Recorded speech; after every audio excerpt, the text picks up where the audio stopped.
Oh, no. Hello and welcome to the Dash Force News Podcast, episode 34. I'm here with my fellow miscreants, Mark, Joel, and Brian. You're fired. You're watching Dash Force News. Excellent. Yes, I hope the audience enjoys. We indulge to let our guest of honor do the prayer. I mean, the invocation, the intro. That's the word I was looking for. Yes, welcome. How's it going, Joshua? What brings you here? Great. Well, somebody sent me a Hangouts link, and I'm just kind of disoriented, but we'll see how it goes. Yes. So Joshua, for those that don't know, is the front-end developer for Dash Evolution, member of the core team. Front-end developer, but yes. Okay. And he's here for two reasons. One, because he's a very dashing dude with his glasses. He's all dashed out. But secondly, he's got some interesting news that we would like to share with the community. So he's come out the Dash Core trenches to inform us that word on the street, the crypto street, is that the Dash Core team has a new front-end dev. Yes, we just hired another front-end developer. He's going to be joining us, and I'll be working closely with him doing front-end stuff. He's got React and JavaScript experience. I'm just looking forward to working with him. Excellent. So this is very, very recent. Yeah. Excellent. I mean, so his, I think his official first day is either Monday or Wednesday. So I guess theoretically somebody could poach him, but it sounds like he's pretty enthusiastic. He really likes Dash. He's interested in getting started. So he's either a really good liar or it's going to be really great. Monday morning, and we'll get him all up to speed. Don't we have like a whole bunch of new hires? I was reading we have like 6 new hires here in the last week or so. 15. Someone told me like 15. Wow. For Dash Core. I'll have to do some investigation, get like an actual article out there, because that's something that definitely needs to be sold. I mean, everyone knows that Litecoin was all over the place with their hundreds and hundreds of upvotes on Reddit for their first full-time developer sometime middle of last year. So 15 extra, it's like, nah, no big deal. No one needs to tell anyone. I think it should be told. It's a pretty, I mean, I wonder how many development teams that's more members than. Like, I wonder, take the top 10 cryptocurrencies. I wonder if Dash Core's new hires since the beginning of December, I wonder if that's more than the entire development team of some of the top 10 cryptos. It definitely is. Yeah.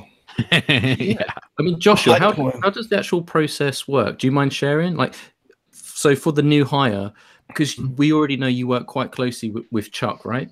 Right. So did the new hire have to speak to you and Chuck, or was this just purely HR? Like, how does this work? Because, this whole autonomous, decentralized system is unique in its own way. So yeah.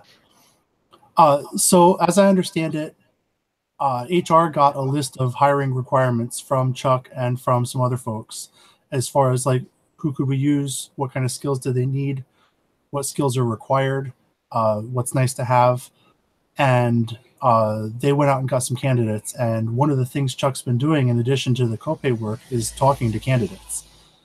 He talked to this guy, and then he wanted me to talk to him too, and just confirm that I felt the same way and get him kind of up to speed as far as like the technology and the work that we're doing. And so he was pretty much confirmed when I talked to him, but I had the same good feeling that Chuck did, and I was very happy with his criteria for selecting a developer. Excellent. Well, Core have got a good track record at the moment. We seem happy, and everyone seems to be unique. Just from the Hong Kong dev meetup, everyone was so excited and re-energized after that. Not that they needed re-energizing, but yeah, that everyone was very excited about that. Right, I want to change the subject. I've got a few questions, get the debate going, because it's been an interesting week for Dash. So, gentlemen, I would like to know your thoughts on this. I would like to discuss coins forking or copying Dash specifications and innovation. Is this a good thing or a bad thing? Should we be flattered, or should we be taking a united stand to discourage coins forking Dash in the future. Joel, you recently published an article on this topic. What are your thoughts on this? Well, I mean, a lot of them are in the article. No, just kidding. It was a news report, not a thought piece. Well, as always, I approach the question just like whenever people ask me about what should there be a law about this or that. One thing I always people forget is what can you do about it, right? So first, do we not like, whatever? What can you do about it? People are going to do it. It's an open code base. People can just run it and fork as many times as they want. I mean, Lord knows it happened to Bitcoin. So should they? Let me put it this way. I believe anything with a pure heart towards innovation and improvement should absolutely go ahead and try it, even if it's wrong-headed, because then you find out pretty quickly. But I would discourage people just trying to make a quick buck from an airdrop. I mean, I don't know. There's nothing much you can do about it, but those coins will never have long-term value. And I don't think that they will diminish the price of Dash or the value of Dash long-term. I mean, we've seen what happened with Bitcoin. Bitcoin seems to be doing okay despite having 1 million copies. Sometimes people have a big run-up in price when they think it's going to split off. And I don't know. I don't think it's going to be a problem long-term because what you can't fork is the infrastructure. I mean, there's some companies, there's multiple companies I've heard of just this week, which is crazy. I just start getting the news all of a sudden. They're investing many, many millions in purely buying masternodes. That's their whole business model, is to build and maintain masternodes and then give the dividends to their investors. A lot of big companies are throwing a lot. Like one raised 20 million alone. Just 20 million to build up 20 masternodes. Like not 20 masternodes back when there was that was like 20 grand and then you're just sitting on the profits, but like 20 masternodes at present day prices to try to build out the infrastructure.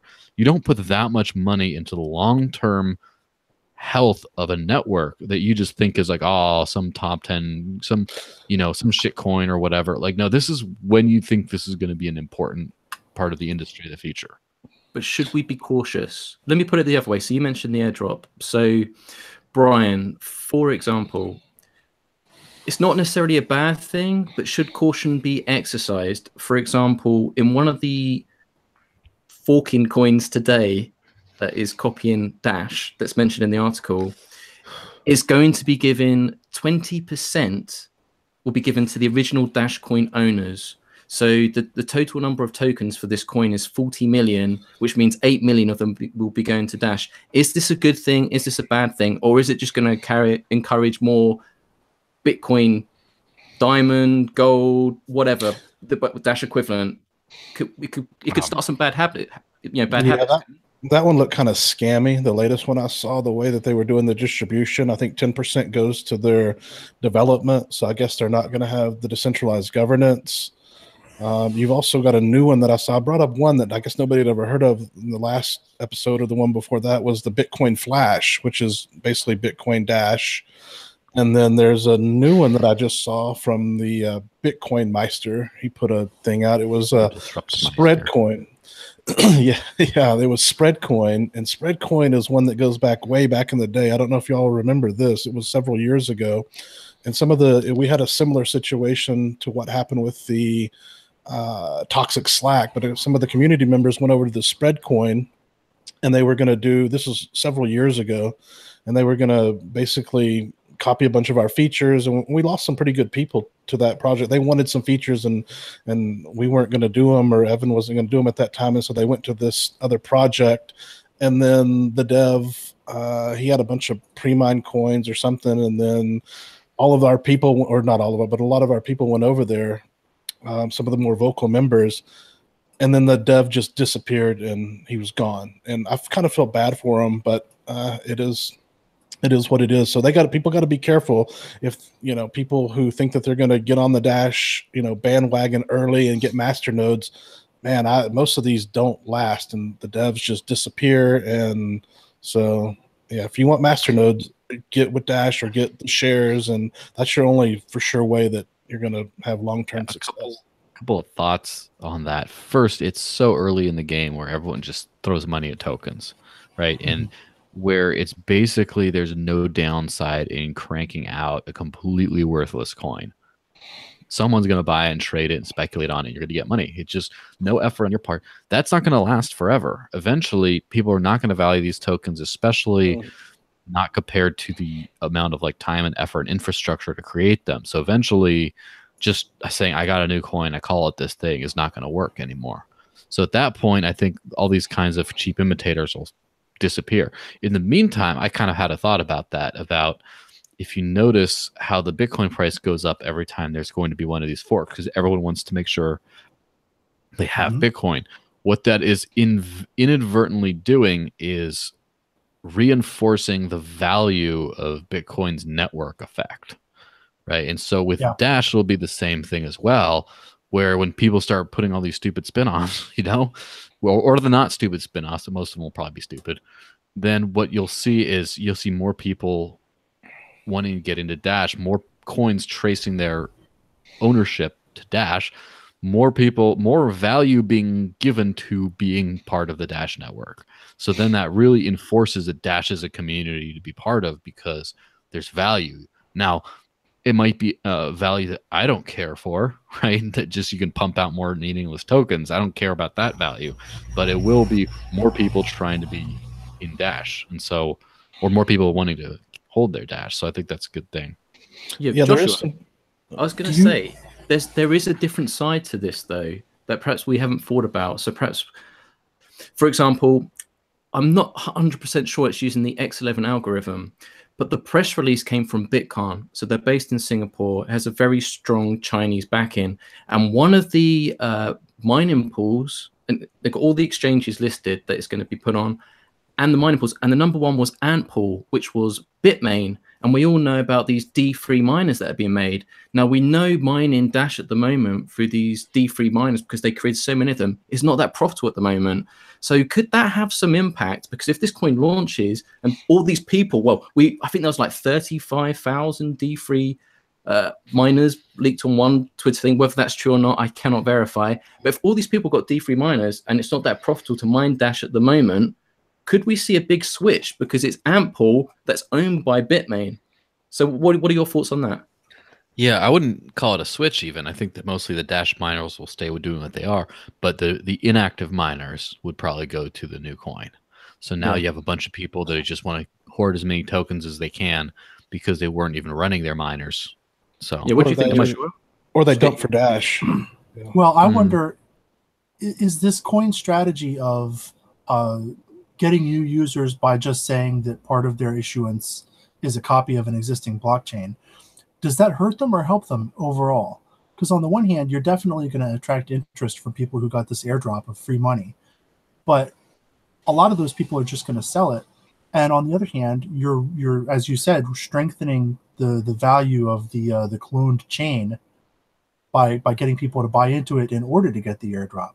So it's not clear to me whether this is even a net positive, aside from just attracting attention.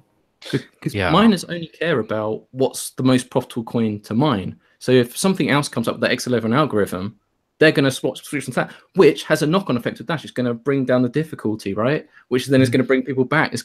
It's a constant tennis match to and fro, right. changing lanes, right? So a lot more badminton, but okay. Yeah, there is some truth to what Toke Normal had said about originality as well, and he was talking about that with Bitcoin, how he didn't see it being dethroned or whatever because of the originality, and there's a part of that is true. Factor. Yeah, it's definitely a factor. But if they don't innovate and there's better tech out there, then yeah. I kind of been thinking about this for a while. It's every single coin has taken a while to get going because you have to build up the infrastructure and mine and distribute, and then just over time it grows organically. And that's part of the strength of an organic decentralized network that preserves decentralization.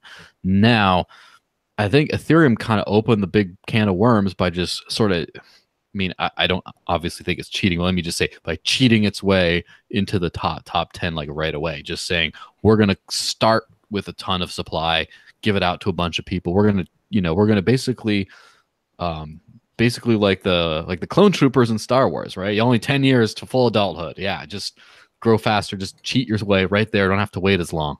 And so I think that worked pretty well for Ethereum because it got to be part of the big dogs like right away, and then still do the good old proof of work mining and stuff.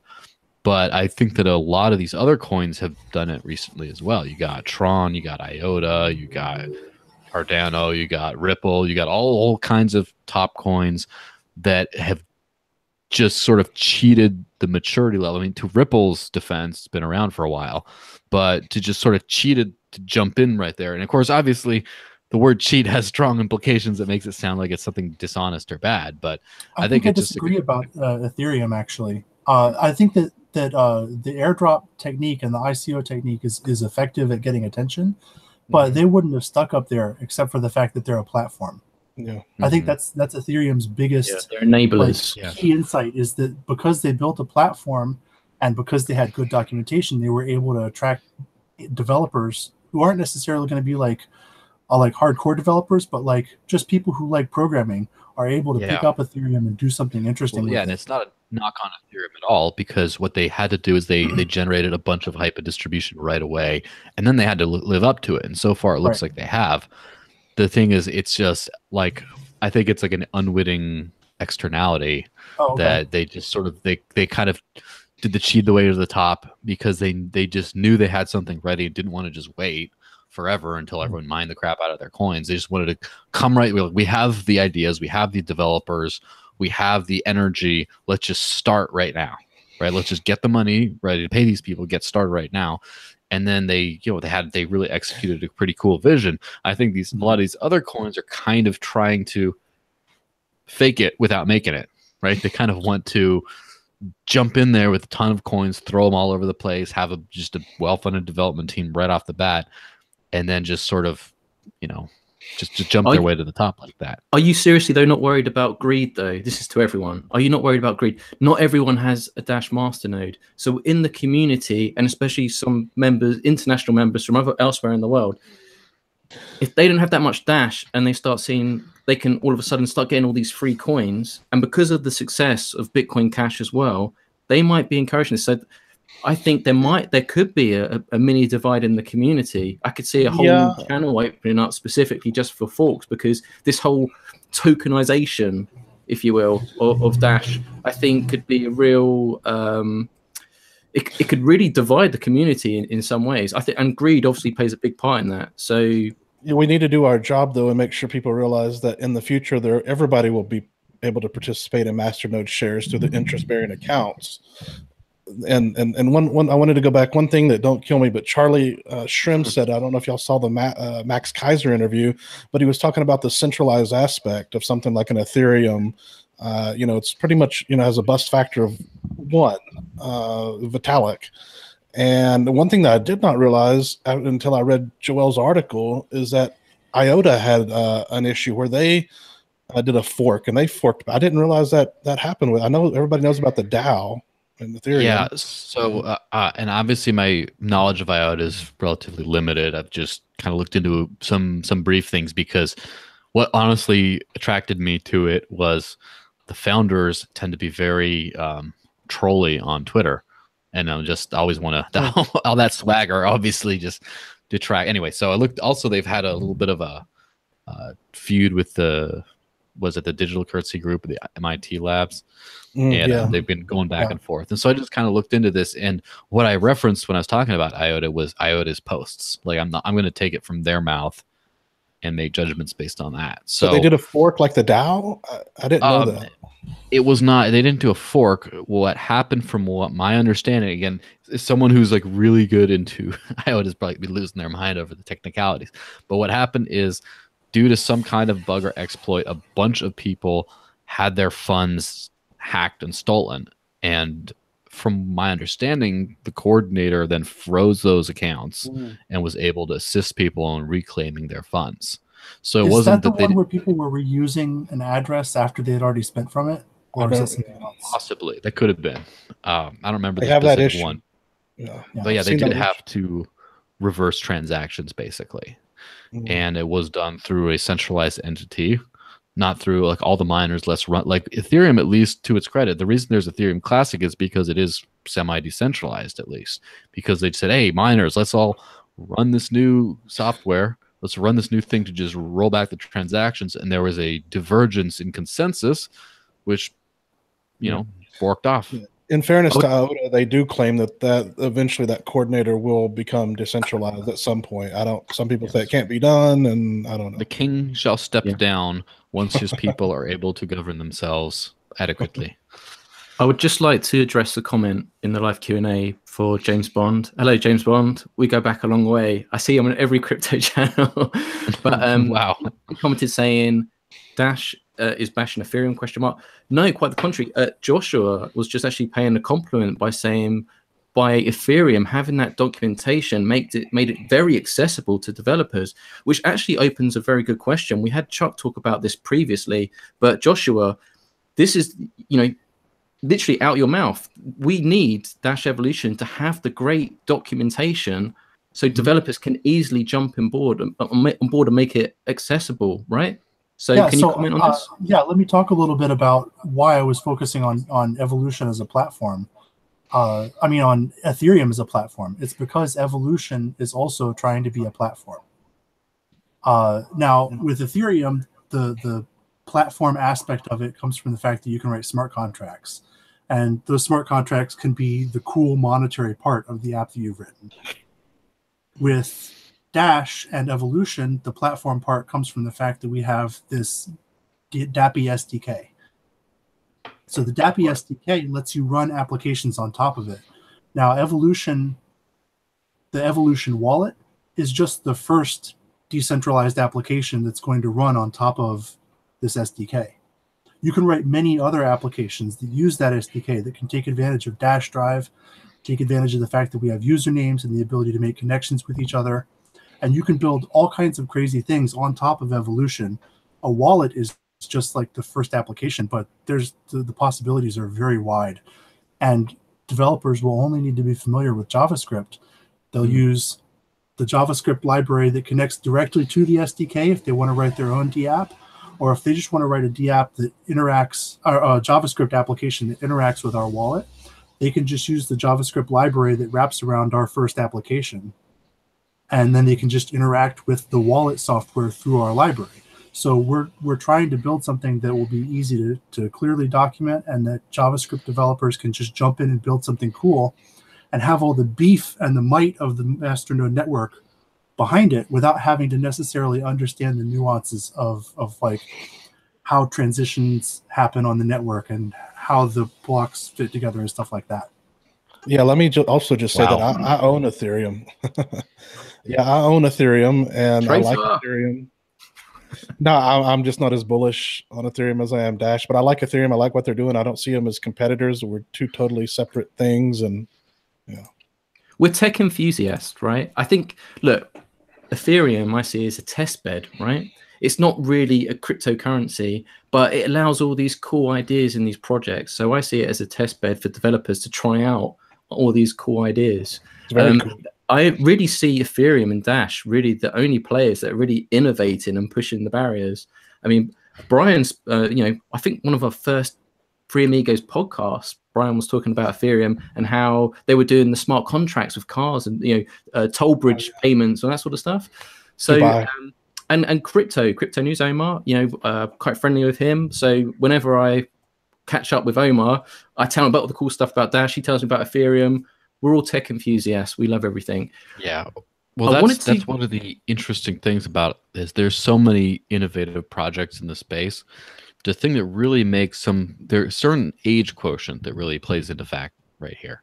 So Ethereum has been doing the whole smart contract thing for a long time, and they're going to keep on doing it. And there's something that gets you past the initial hype cycle if you just have to keep on generating interest and participation years down the road after everyone's kind of gotten tired of you. And so it's easy to say, oh, this project's going to do this, and have a bunch of developers like, this is going to be the coolest thing ever, and then they put out some cool thing, and then they work on it for a year or so, and then things happen and it kind of like falls by the wayside, and then but then the new thing, they launch a new project, and but then the next project, and that can go on forever, and you can really make very little traction. But if you stick to one innovation and just see it through to its end, whether that's a dead end or a use case, then you really move the whole field forward. I think that could be extended to masternode proposals as well. The proposals that we see that we're always impressed by, I think of like Scott with his jet. He's focusing, he's laser focused on one thing, and we're all super impressed because he's executing that at a level that we didn't even anticipate. And I think that's a good tip for proposals. Focus on one thing and do an amazing job executing, and you'll have a golden key to just get trust from the network, and people will want to work with you.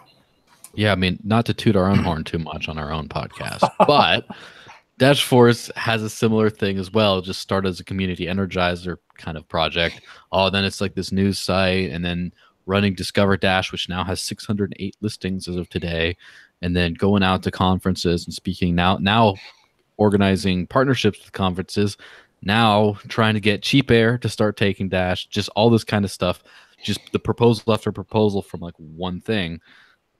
And then the same gap thing with Green Candle. You get Green Candle submitting some stuff. Yeah, I mean, there's a lot that comes from long-term relationships. And one thing I noticed with this new proposal cycle, I think 40% of the budget was already spoken for when the new cycle came, as in it was just repeating recurring proposals from previous contractors.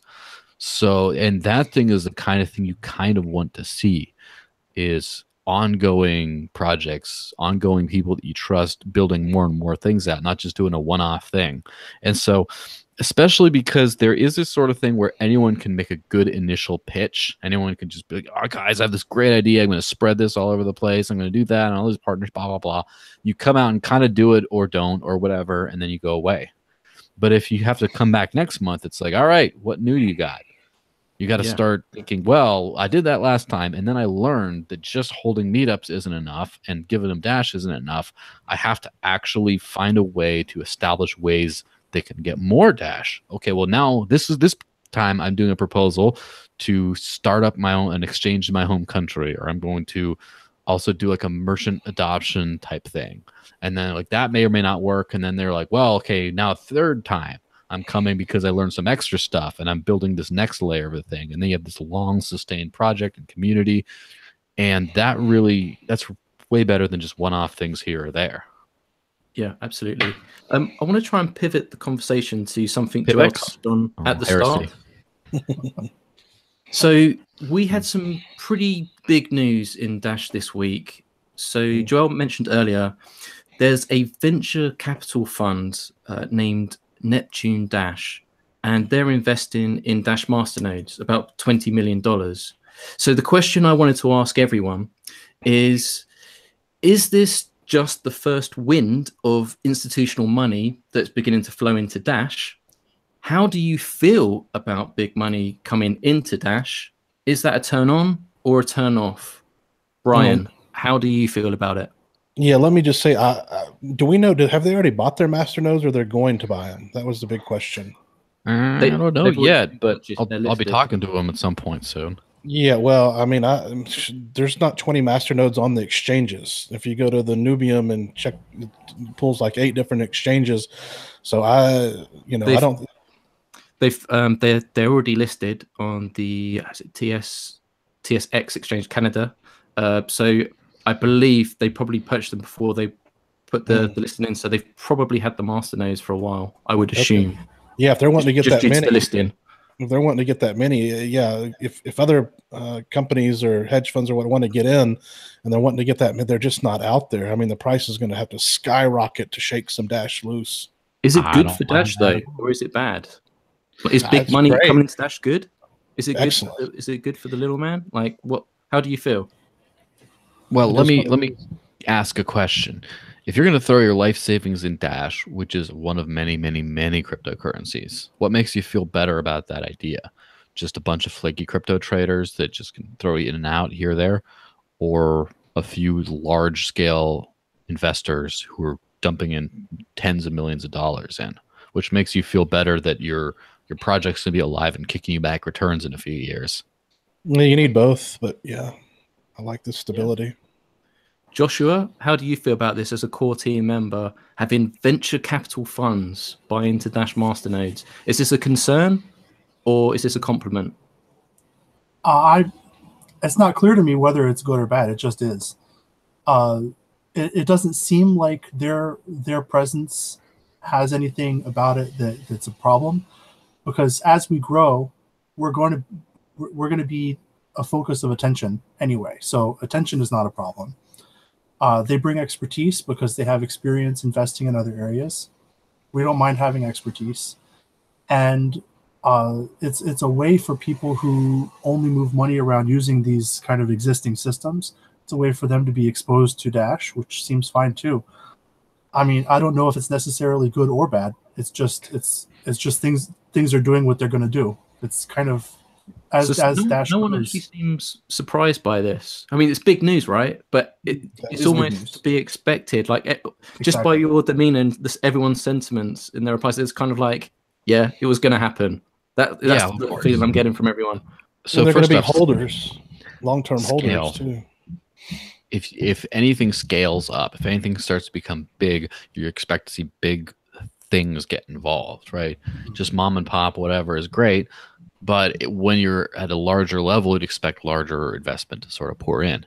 Now, I mean, obviously it's not surprising at all because masternodes, are just went from like 7,000 like a couple of years ago or under that to over 1 million today.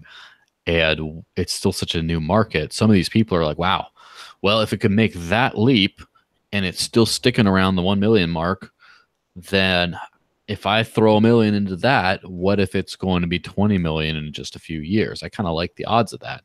And also, if more big players get into it, that has that momentum effect.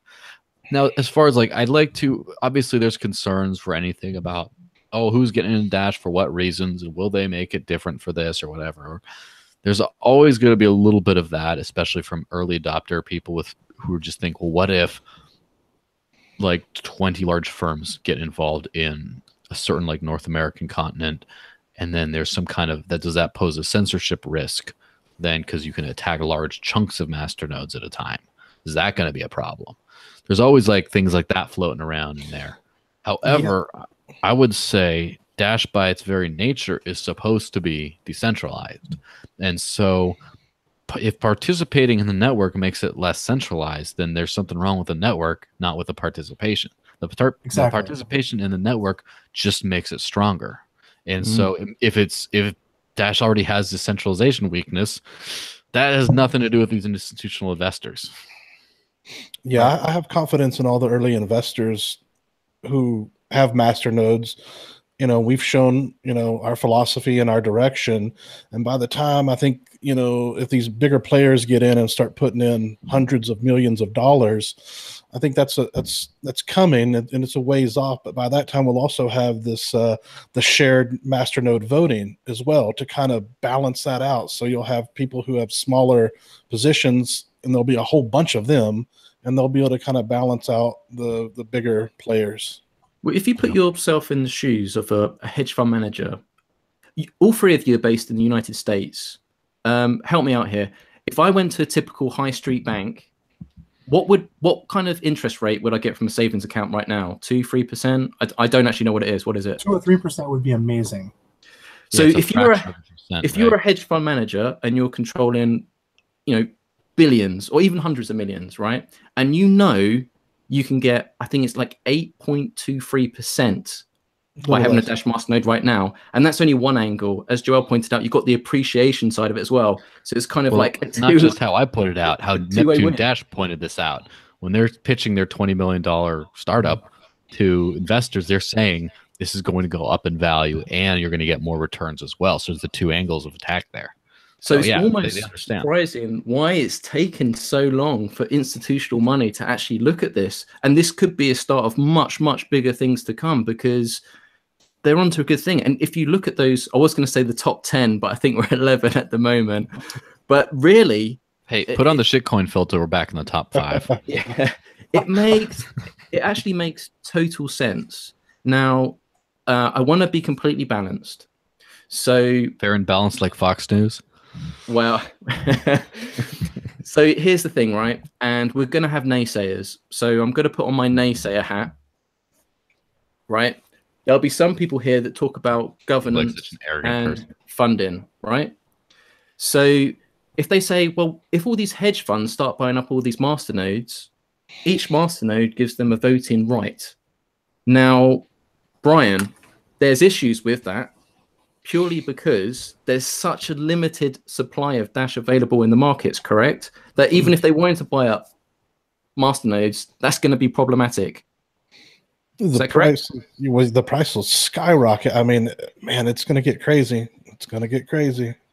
Yeah, then you have all these crazy, not only these like crazy cypherpunk people who were involved with Dash from the early days, but also the ones who resisted the lure of more sexy cypherpunk projects that just talk more, that have less, less long-term fundamental value, but more cool sizzle in the short term.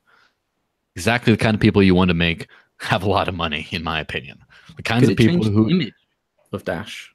Yeah, if the kinds of people. Comes in. Well, that's the thing. I really think that this stage in Dash's growth is its most important since its inception, because in the very beginning you had a bunch of people who were just like, just new coin project, whatever, or dark coin, let's just increase privacy, we care about that. That's a good base. But then when you get onto like Dash having more fundamental value and not having the encryption method with privacy, which got really sexy for a while, and then all the people are just running over that new shiny thing, and then you get the people who are fundamentally interested in the same cypherpunk type roots, however, who start to have a little bit more maturity, a little bit more seeing the long term.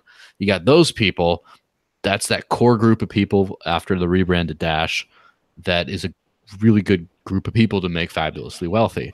And then you have right now the people who are big time investors who already have tens of millions of dollars, 100 millions. One master donor was talking to me. He says he has several master nodes, and he's been a master owner for about a couple weeks. Like, he's been in Dash for a couple weeks.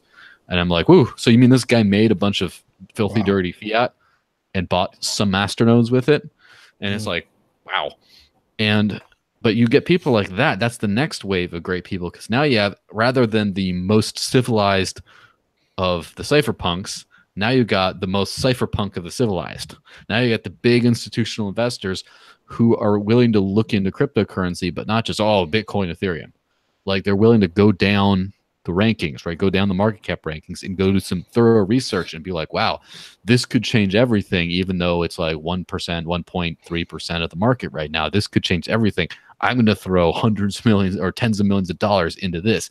That's the next group of people we're going to be very happy to be making rich. Yeah. There's another side to this as well. So for years, Bitcoin's been trying to get an ETF, right?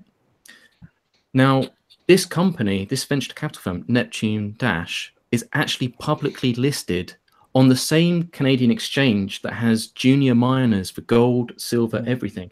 So they're having these Dash masternodes, and people can actually buy shares in the company based on their performance. So it brings a whole new avenue, really. And I've not really even thought about that before. Yeah. So it's interesting times. Like, people that don't even have to physically own the Dash can buy shares in a company that has Dash masternodes, and based on the performance of Dash itself and the masternode rewards that get paid back into the company. It's crazy, right? I mean, Excellent. It could exponentially grow. So what are your thoughts on that? I mean, do any of you own ETFs? Or, I mean, like, typically I dead set against the Bitcoin ETF, and we've discussed this before, but we haven't really discussed shares in this sense. Would that be something that interests you? Does it interest you? Would you do that? Or how do you guys feel about that? So personally, yeah, I mean, personally, I think that's kind of a vehicle or a thing surrounding what I'm already doing, which is I'm already working for Dash in a very little literal senses, and this doesn't provide any value to me, so I don't need to do that. But it does provide a lot of value to people already in that world who can just go on and do it. And that's the thing, is like running a masternode. I mean, there's a trick to it. Not only do you have to like have the funds available, but you have to have them in Dash and have them in a wallet you control and deal with the wallet security. You have to have some technical knowledge of that. Then you have to send it to a single address in a single transaction. And then you have to prove you got the collateral, and you have to go set up running the nodes. You have to worry about when they get knocked down. You get knocked out of the payment queue because it goes on offline. You got to figure that whole thing out, and you have to figure out your server space and your connection. Just all this kind of crap that like most people will never want to do.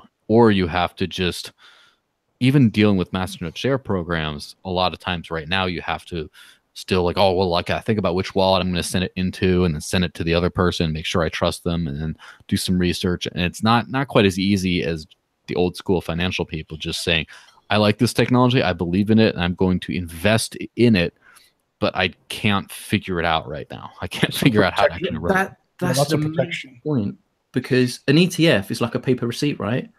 So Brian, you could probably speak best on this. They're actually helping the Dash network by having masternodes, right? Because masternodes are second layer that enable instant send, private send transactions, and also governance and funding as well. So the more masternodes they get, it actually helps the Dash network. They're actually providing a service. This isn't just about making money. So Brian, it's not just like getting a paper receipt and then like 200 people trying to claim just the one physical, right? They're actually helping the Dash network in some ways. Is that fair to say? Definitely. And it provides protection for every reason that Joel talked about. Those are great points. But yeah, for people who don't want to take all the risk and want to get part of the rewards, it's a great vehicle. Yeah, that's the thing that a lot of people don't understand about these decentralized systems. There's a reason why the world doesn't run on that right now. Is because there are inherent benefits in trusting other people to manage some large, take a lot of that risk on. Like there's a reason why banks came around, right? Well, like just a safety deposit bank, right? Just because, oh, someone can just just go to my house and steal all my gold doubloons from my sack by my bedside or whatever. And here, let's give it to this armored vault with like guards and stuff to hold on for me. That's a much lower risk than just holding on to myself. I think coins, going back to Ethereum, I think coins like Ethereum and smart contracts will also help decentralize where we don't have it yet. It'll help more make these, Dash Master, everything safer, and just decentralize everything more and more. But that's not where we're at now. So these other vehicles, investment vehicles, are great for now. Absolutely. Yeah. While we're talking about masternodes, we should just do a public service announcement to the masternode owners watching this now live or watching it later on. 12.2.3 update is now available. So masternodes watching, please update. Joshua, my understanding is this is just a very minor update. That's correct, right? Yeah, as far as I understand, it's pretty minor. Yeah. It does have some optimizations and bug fixes. Using Buka's script, so. Yeah, it's not mandatory. What are the upgrades? What's the bug fixes? And there's a few. I think there's a couple related to instant send and one related to private send, but there's a few optimizations there. Well, while Joshua was looking up on the Dash forums where the announcement was made, Joshua, if you go to the main Dash Twitter, there should be a link on that. Okay, while Joshua was looking that up, what I will say is there was another newsworthy piece of information. Now, we often talk about security on the show, but this week there is also a Dash Electrum wallet update. Recently, there was a vulnerability found in Electrum, which means all Electrum wallets.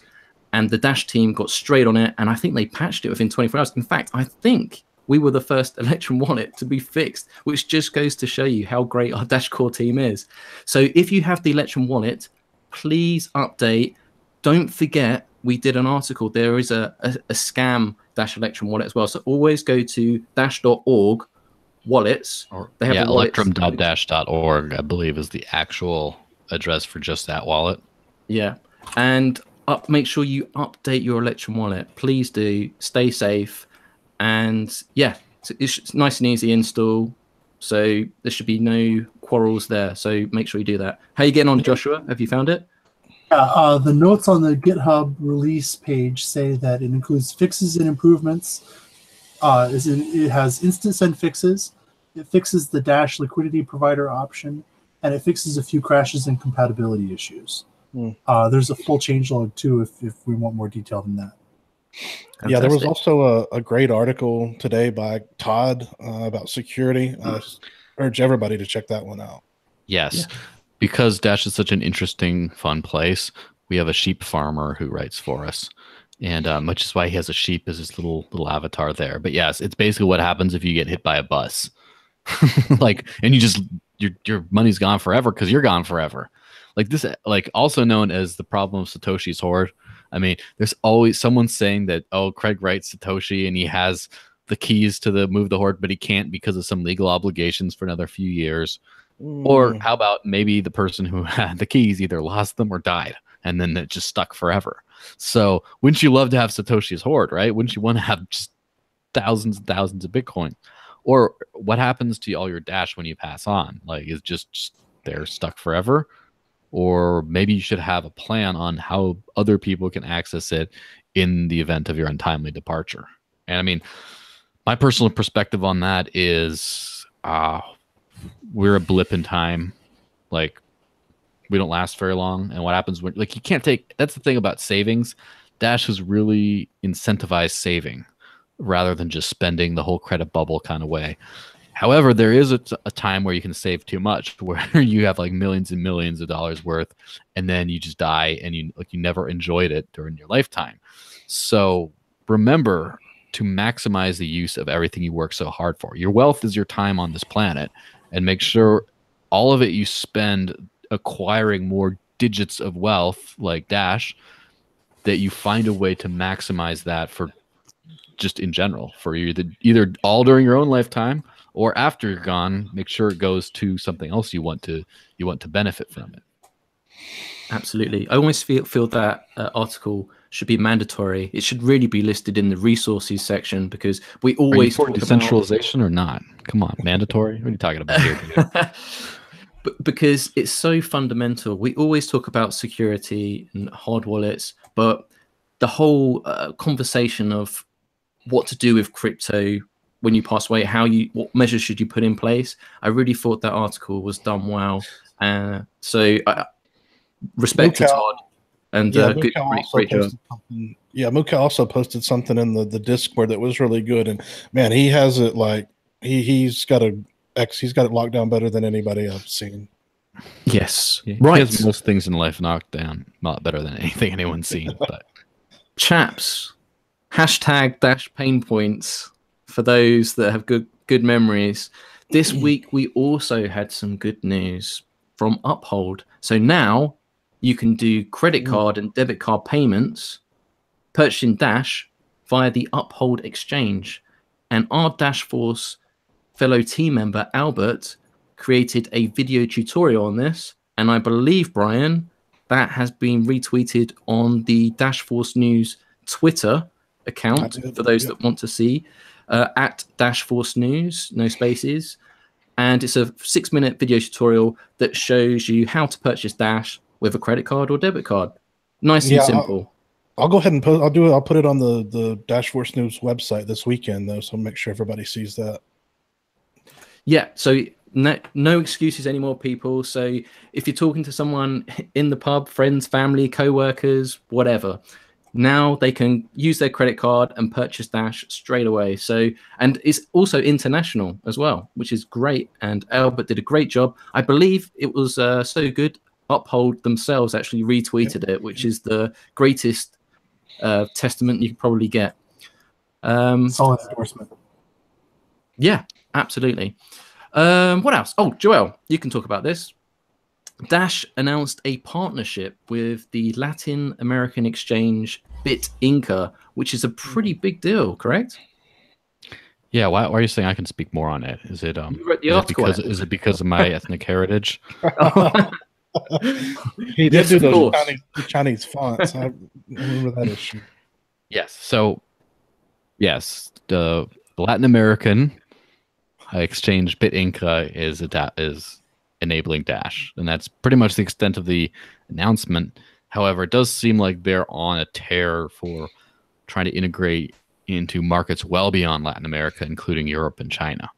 So that might be interesting. But it's very good to see Dash continue to expand on new and improved networks. I think it's also on Bitcoin.vn, a Vietnamese exchange, which we have a couple of very fervent Vietnamese followers who got very excited over that. Right, that's the thing. Is anything small time? It's only small time To you, maybe, but to some people, it might be very important. Absolutely. I think it's fantastic news. Guys, have any of you tried out the Dash Copay wallet? Now, this wasn't this week. It was towards the end of last week. But in the Discord channels, Chuck Williams created an update that now the Dash Copay wallet beta is available from the Android Play Store. I've not downloaded it myself. I've seen the screenshots. Has anyone tried it out yet? Joshua, have you tried it out yet? I haven't tried the latest one out, but I was definitely helping with the Copay wallet testing. Multi-sig is magic, as far as I can tell. Yeah. The Copay wallet seems pretty easy to use. I'm used to the Koinomi wallet for Android, so the Koinomi wallet, I mean not the Koinomi wallet, the Copay wallet has a different paradigm for how you do things. You say I want to send or I want to receive, and then you pick which wallet you put it into. Yeah. Whereas I'm used to picking the wallet first and then choosing whether I receive or send. So that took a little getting used to, but that's a pretty minor complaint, and everything seems to run pretty smoothly. It's still beta. I didn't run into the locking issue that some people reported. It is beta. They're doing testnet. Yeah, I think yes, it's beta, but I think you can actually do transactions on it, right? At the moment. In testnet, yeah. As it like, yeah. The screenshots look great. It almost is. If you've downloaded the PayPal app and you're on Android, it looks like a very similar experience to that. It's very clean. It's very straightforward. It's very intuitive. In fact, I'm actually looking forward to it, the final release, because I think that might be my new go-to wallet, because I think it's more user-friendly than the Hash Engineering wallet on Android, and I absolutely love that. So that's what more can you say? So they're both great, by the way. Yes, especially since I do both myself and my partner are Dash users, and sometimes there's a, hey, can you buy this thing? I'll send you some over for mine, but have like a joint account. Then it's just like, oh, now we got a joint account. I'm going to just spend the joint funds. And, hey, we need to get a new table from Amazon. Can you buy the BitCart gift cards? Here, I'll send you some for my thing. And then. Absolutely. I was teasing Stacey Herbert about that precise thing. So you can have saving accounts, you can have joint accounts with your partners, and you can create multiple accounts as well. So it's almost a game changer, just the way you use your online banking, and you can separate things. It's really, really great and intuitive, and I think it's going to become the standard. So Chuck and team have done a phenomenal job on that. So, and from what I've seen in the Discord channels, although we've mentioned the Android one, we should say, and Joshua, please correct me if I'm wrong on this, that the Apple version has been submitted and the approval process is slightly delayed, but it's just down to Apple, and it should be coming out anytime now. Really, it's just down to Apple, right? It could be. My understanding is that Apple doesn't like you doing testnet type stuff, betas, in the Apple App Store. So when we have the production version, then we can send it to them. But they don't like putting betas in the App Store. Yeah, I'm looking for the Dash wallet, and be careful, because the Dash wallet that came up was the Hash Engineering one. That's a good one that I use. But the second one that came up was the free wallet, which I've heard all kinds of. Yeah. Be careful. I would not recommend that one. Yes, there have been a lot of people reporting things like thefts from free wallet, especially among the Monero community, because they've had a Monero app forever that obviously it's not private because of the complexities of using Monero on mobile devices, but also a lot of people have just reported missing balances forever. And because it's with an encrypted coin in that case, it's harder to track down thefts, etc. But the big thing with free wallet is they hold your private keys. So you give them your money. And no, that's the whole point of crypto. Don't give away your money. There's been lots of issues. Yeah. Only keep small amounts on your phone. I just think of it as petty cash. But also as well, when you're setting someone up with a wallet, whether it's Android or iOS, Apple, I always tell them to search for Dash Wallet. So if you search for Dash Wallet, tell them to search for that. So the official wallets always come up top. So Dash Wallet. Don't tell them to search Dash. Don't play the risk. Just Dash wallet. And then over time, the more installs we'll get, we'll just outrank that anyway, because the more installs you've got, the higher you rank. So hopefully over time, we won't have to worry about these issues and these imitator wallets interfering. I'll use some time right now, since we're getting close enough to the end, to grill Joshua like chicken on evolution and stuff. You mentioned that you might be able to share some stuff. There might be some stuff you won't be able to share. But first off, and obviously, answer to the best of your ability, but like no one's going to be like, oh, he's hiding the truth if he can't say everything. So first off, how is the scheduling looking for everything? That's what everyone wants to know. Are things kind of looking on schedule? Is there going to be something that we can tout to the world somewhere around June or summer? I think so. The thing is that I'm fairly, this is partially intentional, but I stay fairly far away from the project management angle of the work. So I know Chuck has a lot of project management style meetings, and he, is kind of maybe more aware of the progress happening in other sections of development. So as far as the front end development, we're still pretty green. In terms of how we feel about it. We have a meeting every Monday where we go through kind of like a checklist of different aspects that are important to front end development. Things like, are the requirements set? Is the technology stack? Are we clear on what the technology stack is? Are we satisfying end user needs? When we get feedback from, in our case, Andy, because I'm working on a prototype for Andy, are we communicating with them? Are we meeting their needs? And we go through this checklist and we identify how good we feel about each of these things. So it's kind of like a speedometer rather than like a Gantt chart. And our front end development is typically green or yellow in terms of just how good we feel about it. And so front end development at least is going smoothly. Especially we've added a new resource. I'm positive about front end development. I haven't heard anybody talking about like major blockers or real sudden concerns in other areas. I wouldn't necessarily have heard about those, but I haven't either. So I can't say it with a lot of authority, but things are going well. Cool. What exactly are you working on? Like, what is the thing that's going to be coming out in a few months? What is it what is at least your part of it going to contribute? Like describe this labor of love right here. Sure thing. So I'm working on a prototype. As the development goes on, there's different areas of development that are occurring simultaneously. We have the development at the lowest level, which is the Dash daemon. This is the stuff that has to care about IPFS and Dash drive and all these other, on-chain technology.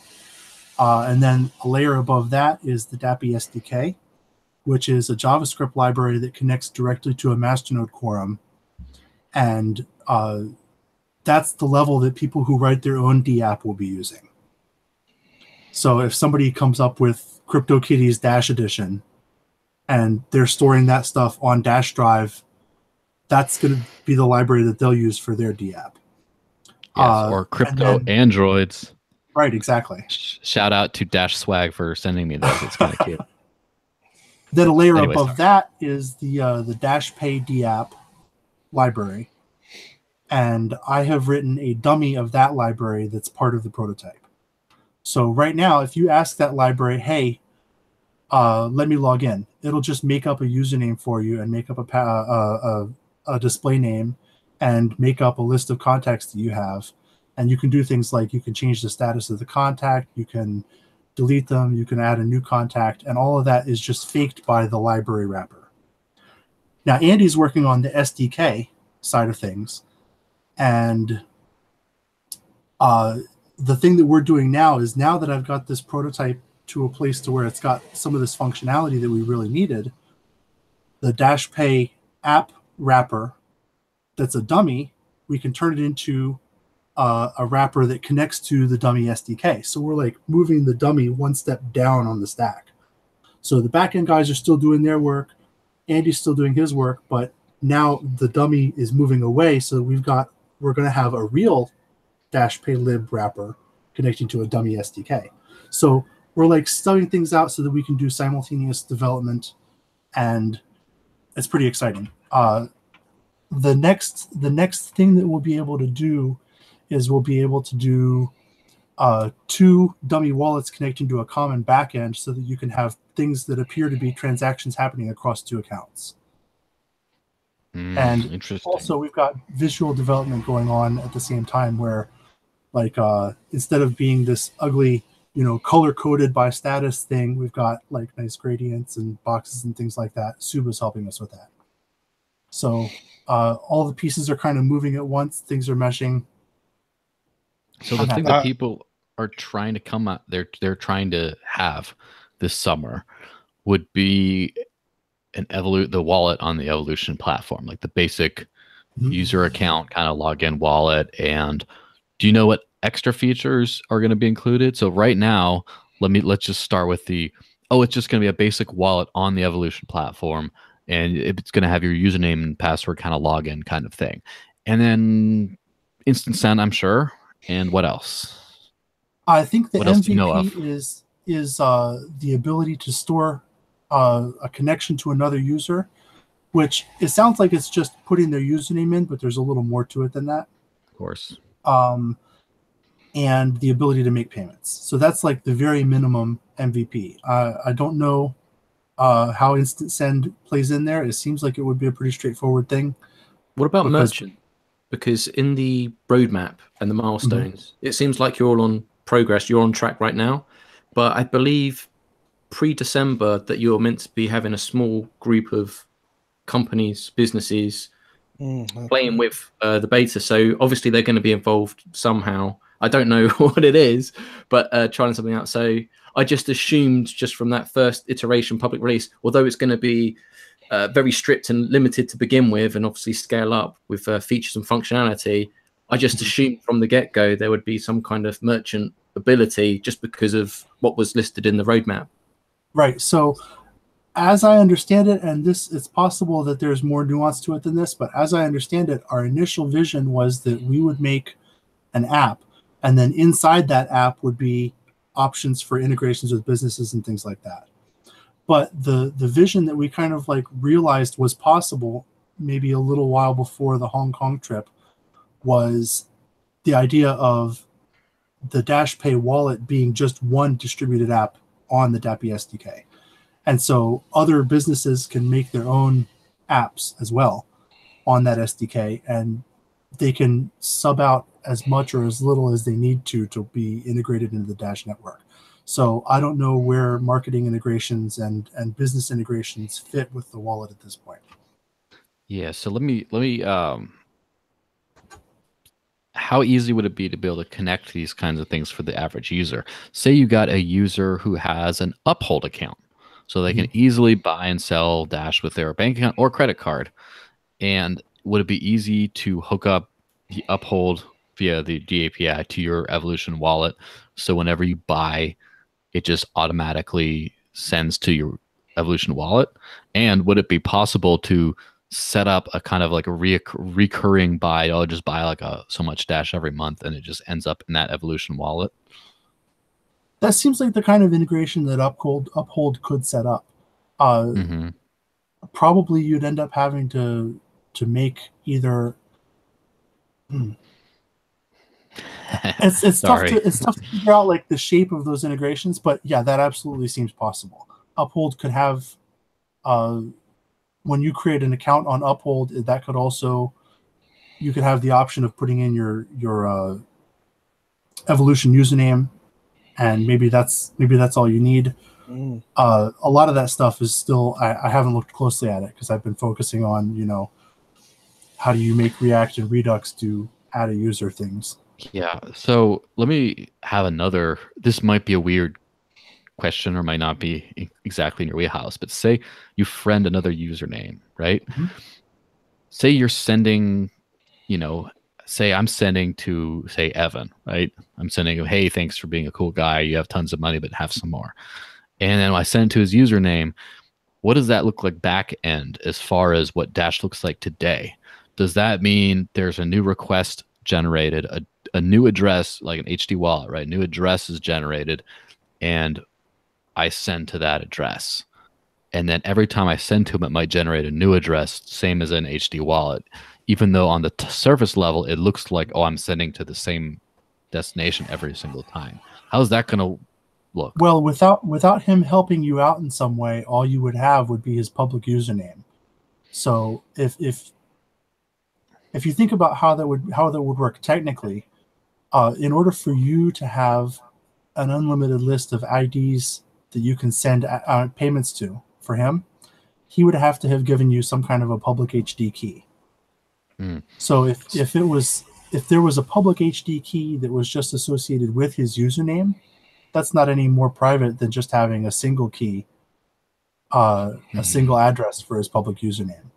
So in order to get like that kind of HD send to a unique address every time, he would have to do something on his end. So he would have to friend you, and that would give you a way to get that information from him specifically sent to you.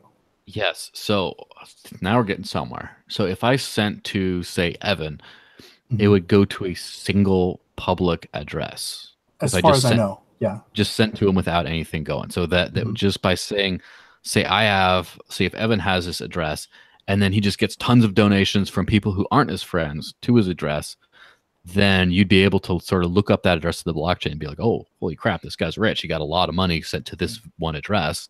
Yeah, and it could be that the MVP only lets you send to people who you're friends with. Yeah. I'm not sure about that.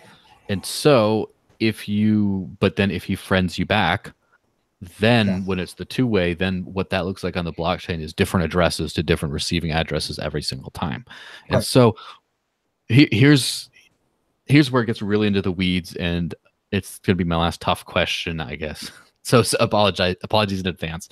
What happens if you friend someone and want to private send to that person? Now, will that be completely anonymous still back and forth? Like they won't be able to friend tell somebody, but you want to private send them. Oh, okay. I see what you're saying. So if you were going to private send somebody, I don't think you would want to send your private send funds to an address that only you had, that they knew only you had.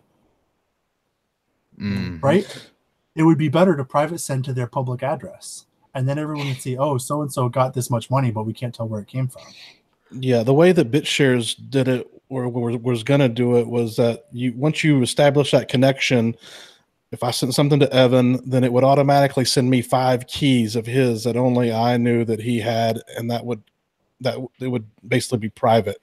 That's how BitShares was going to do one of their privacy features. So once you made it, it would send 5 keys back, and then only you two would know that those were between you guys. Yeah. So say does I that wanted require that both of you be online for a private transaction in BitShares?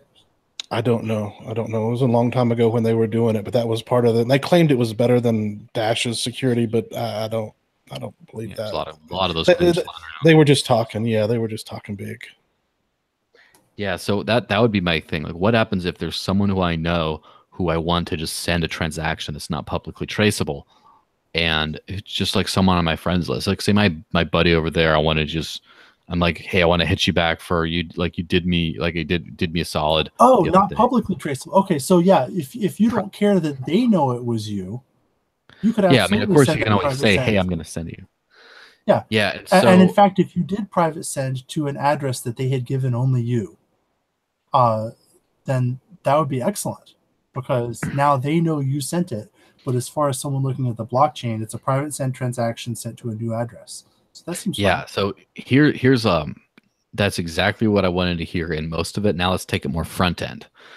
What about if there's someone I've friended, say, Evan, say I want to send him some money so he can start and like Dash Labs 3.0 or whatever other project he wants to do. And for some reason he's run out of money because I don't know, he lost it or something, whatever, anything's possible. So I want to send it to him and I want it to be completely anonymous. How does Noob Me go about that? He's in my friends list. And do I just say send cash balance to Evan, or send for my private funds to him, and then the back end just takes care of all the privacy? Or would I have to do something special like request a specific address in the Evolution wallet that then I would private send to? Like, how would that work for the average noob user? I think our objective is that people using the wallet don't have to understand anything about the nuances behind the scenes. Yeah. Like we should be able to have people using Dash who don't even know that the addresses are like 30 characters of gibberish. That's the objective. Yes. So they shouldn't have to deal with the nuances of like how friends lists work or how private send works. It should be as straightforward as possible for them. I'm sure it'll work like Yeah, this. now Once you friend him, it'll give you the addresses, and only you two guys, and y'all will both switch those addresses. So let me describe the back end situation and then describe the front end situation, and just tell me if I sound like I'm full of crap. So first up, like the back end situation is I request an address from the friend. He gives me a private address of some kind, and I private send to that address that has not been previously associated with his account before. And so therefore on the blockchain, just a new address receiving mixed funds, and they can't tell what happened, right? But front end, what that looks like is I just click on him, on his little name. Hey, here's Johnson, little smiley Johnson there. And I go in and just say, I'm going to and just, I send him 10 Dash or whatever. And then it just sends to just privately sending 10 Dash. And then, so that's how that works on that level. And then on my little list of transactions I sent, I was like this, that, privately sent this much to this username. So how much of that is nonsense that I just said? So not much. So the only thing that's different is a friend request is you saying to somebody, hey, only you can read this. Here's my public HD key just for you. That's what a friend request is. So if Evan has accepted your friend request, he's reciprocated. He's done the same thing. So you've sent him a public key that he can use to generate any number of addresses for you. And then he's sent you back one also. So if you guys are friends, which means you've both put that information out there, you each already have that unfolding list of payment addresses under the hood. So you don't have to do anything special to get that at that point. So if you private send to him, you're just picking the next one on the list. That's very good. Yeah. Now, so as far no special step to get that. Now, as far as in the front end, in the actual wallet, where right now in the Dash Core wallet, when you private send, just as private send, and it shows you what address it went to, but as there's no identifying info. But with Evolution, there is identifying info in that there's a username behind that. So what would it display in the wallet? Would it just say you privately sent this much to Evan? I mean, yeah, I don't know that we've necessarily decided that, but that seems reasonable. Yeah. Yes. And so if that's the case, that connection between you and Evan on the front end of it, while the back end is completely obfuscated, that is only you can see it. And if someone hacks into your wallet for whatever reason, they might be able to see that. Is that also a correct assumption? Right. It would also show up on the recipient's end because they know that address that they received those funds on was part of the public key they gave to you. So their wallet would also show private payment from Joel. Interesting. Unless we make some decision that like maybe shoulder surfing is a really big threat and maybe we decide that information is hidden by default. Yeah, it could be just thinking out loud for a second, that could be it, where you just say sent to special friend. And it's like, oh, okay. Sent your private transaction to this, and then in order to view that, you could put up extra security things. Like that, you have to do your retina scan, you have to do like a blood sample or whatever, and just maybe that's a little bit paranoid at that point, but just to be able to see that. Could you have like a description instead? Like you could just type in your own description of your pay, so then that might help, because obviously if someone hacks into your thing, then I could see that being a potential issue. Obviously it works like everything else, right? But if you can, like on the Electrum wallet, if I'm sending a payment, I could put in a description, and then that will help me on a personal level know who I've sent it to and for what reason, without actually identifying names and whatever. So this would be an interesting experiment, right? Just a thought experiment. Now we're just being silly a little bit, but you're just saying, sent to mom for groceries, sent to brother for the cool thing he bought me, sent this, that. And then you get this private transaction that just all it says is bought weed, man. And that's it. Like it doesn't say who it was from, who it went to. And then like later on, you're just like, man, who is my dealer? I forgot who it was that time. And then you just have no clue because you wrote it the wrong way. And you're like, it's a private send. Ha ha ha. Yeah, one thing I know that will probably be on the Evolution wallet, something I brought up to Evan many years ago, and that's how, once again, comes back to BitShares, is that there'll be like a splash page to where before you can even access the wallet and look at all the transactions like most wallets have now, you'll have to type in your password. And I said something to that to Evan about that on the Bitcoin Talk forum a long time ago, and he liked it, and he said that's a great idea. So I'm sure that's going to be part of Evolution as well. So you won't be able to look at all the transactions and everything like we can now, and like most wallets do. Yes, I'd just like to point out a funny that DJ Crypto cracked in the live chat.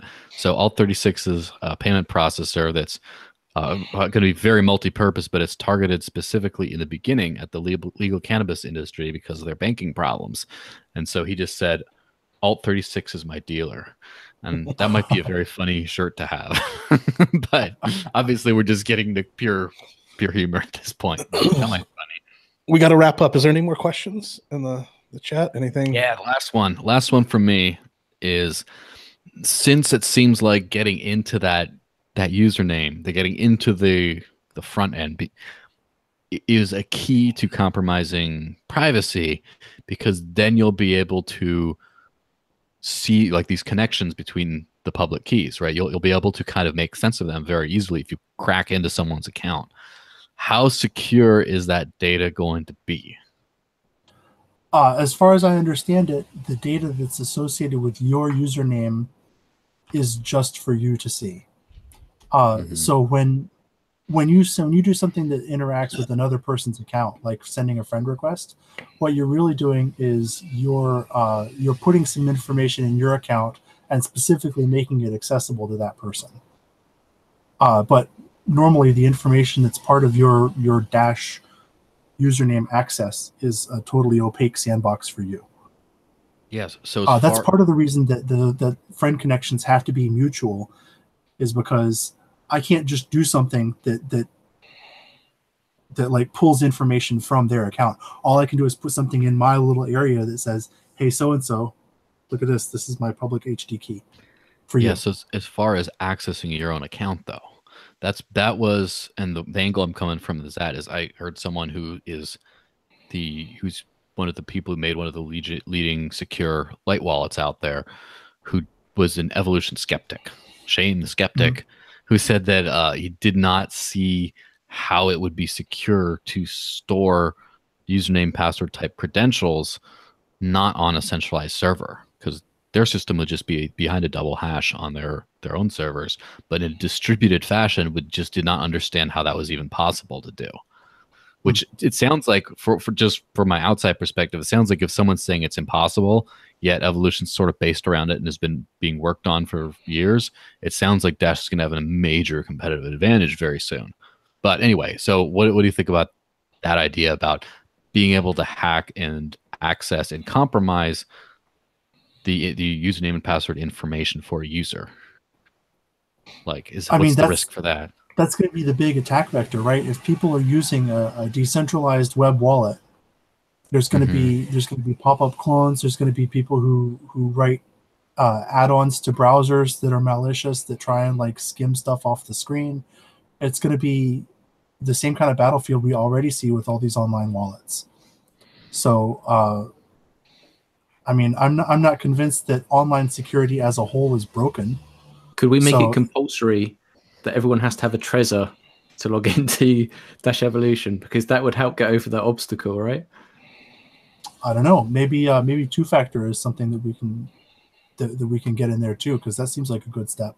Two-factor, I think, is in the roadmap somewhere. Ryan Taylor talked about it, and I believe Evan was hiring somebody that was specifically like a Trezor expert. So yeah, I think that stuff is going to be baked in. Yeah, or could they incorporate Evolution into Trezor? Like, because here's my thing right now. I'm really excited about Evolution because it's just going to make it so easy for everyone to join from all technical levels. Cryptocurrency for your grandma, right?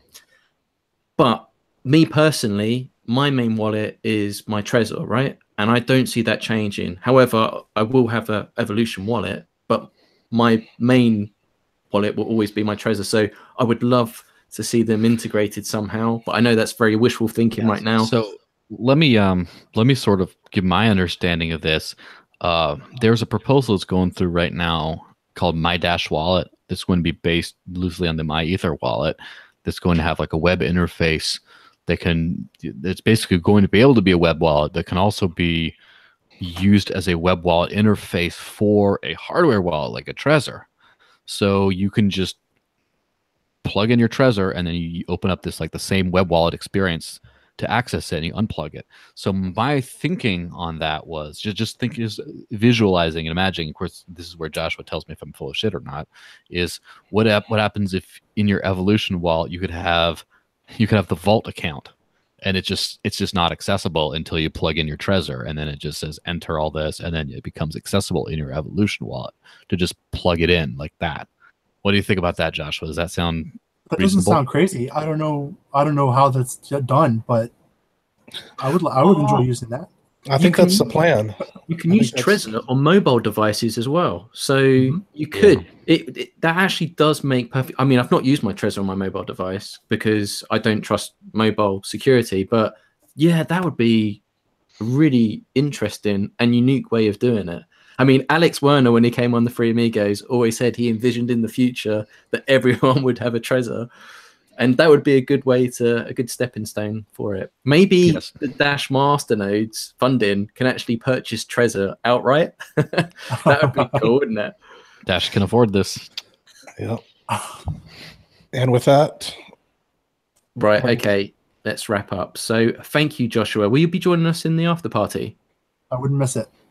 Excellent. So Discord, everyone, if you're new, you're watching, dashchat.org, get involved.